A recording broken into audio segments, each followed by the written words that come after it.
বর্ণমালার বাবা সকালবেলা 4টা আম গাছ কিনেছে, আম গাছ লাগাবে। তো লাগাতে গিয়ে দেখে অনেক বেশি কেঁচো হয়েছে, মানে মাটি খুঁড়তে গিয়ে। এই জন্য আমরা আমাদের টাইগারগুলো ছেড়ে দিলাম। এখন এখানে কেঁচো যেগুলো আছে সেগুলো তো খাবেই, তার সাথে আরও এদিকে কুপিয়ে দেবে যেন সব কেঁচো মুরগিতে খেয়ে নেয়। অনেক দিন ধরে মুরগিগুলো ছাড়া হয় না, আর মুরগি ছেড়ে দিলে হয় কি যেখানে সেখানে ওরা নোংরা করে ফেলে, এই জন্য খুবই বিরক্ত লাগে। তো ঘরেই থাকে। এই তো শুরু হয়ে গেছে খাওয়া, দেখো। তো তুমি এগুলো কুপিয়ে দাও।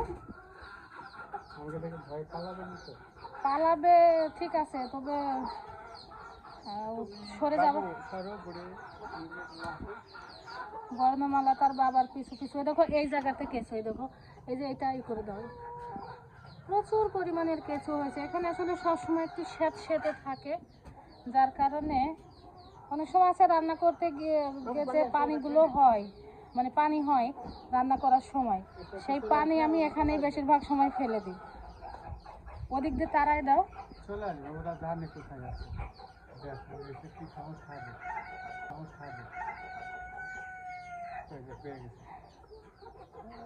ওদের আজকে সুস্বাদু খাবার।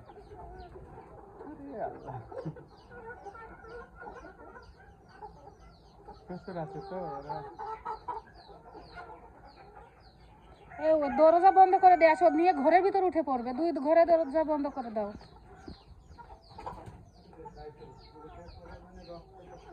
পা দিয়ে নামিয়ে দাও এগুলো,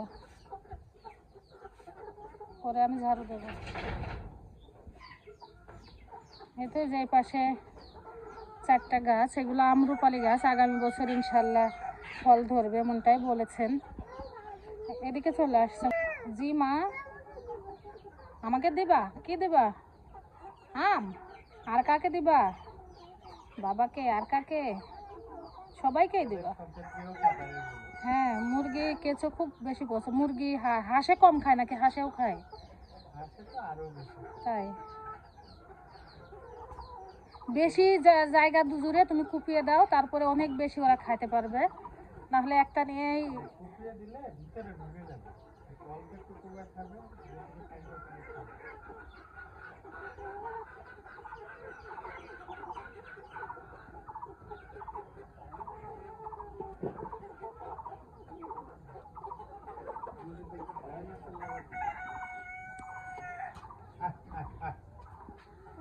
সর্বনাশ, কি অবস্থা।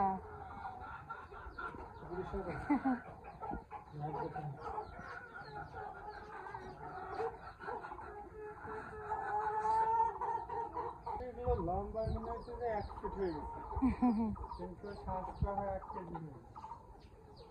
আমাদের জীবনে এটা হচ্ছে বিফল বলা যায়, তাই না? এই বাচ্চা আর এর প্রতি আমি যে টেক কেয়ার করছি, এর ফল পাই, এরা আমাকে নিরাশ করছে।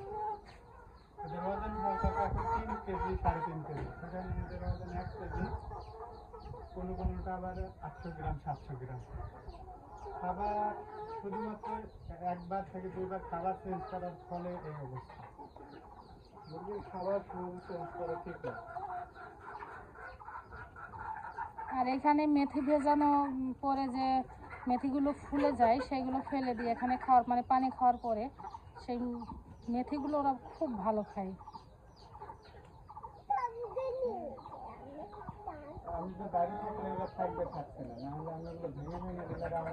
দেখো ওই দিকের মাটিগুলো সব, খোয়াগুলো সব নষ্ট করে দেবে এবার। এই জন্যই মুরগি ছাড়তে ইচ্ছে করে না, বাড়ি ঘর নোংরা করে দেয়। বন্ধ করে দিচ্ছে।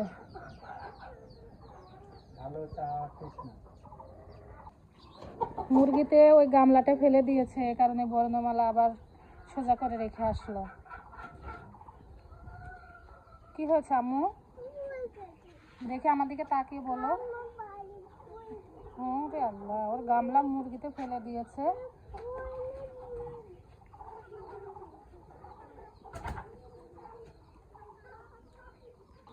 তুমি রোদে যেও না মা। এ দেখো পাখি সোনা, এই দেখো তুমি ছায়ায় যাও। এখনো পাচ্ছ? প্রচুর।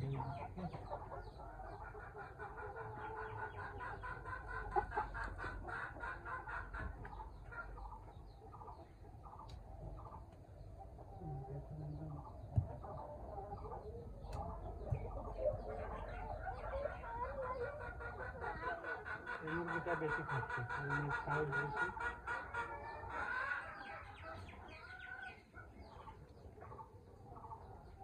Wow.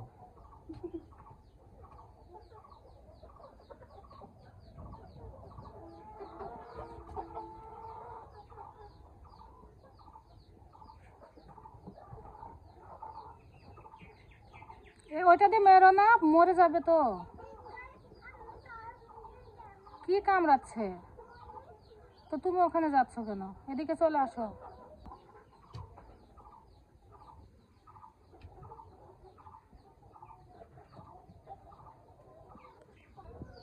আমাদের এই টাইগার মুরগিগুলো হয়তো অল্প দিনের মধ্যে ডিম দেবে ইনশাল্লাহ। আমার কাছে এরকমটাই মনে হয়।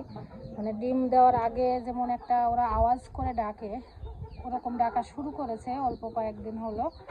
তো দেখা যাক কি হয়। ওজন না হলে কি, যদি ডিম দেয় তাহলে তো আমি মহা খুশি। আমাদের এখানে 23টা টাইগার মুরগি আছে, যার মধ্যে মোরগের সংখ্যা 6 থেকে 7টা হবে, বাকি সবগুলো ডিম দেওয়া মুরগি হবে ইনশাল্লাহ। তো সকলে ভালো থাকবেন। আসসালামু আলাইকুম।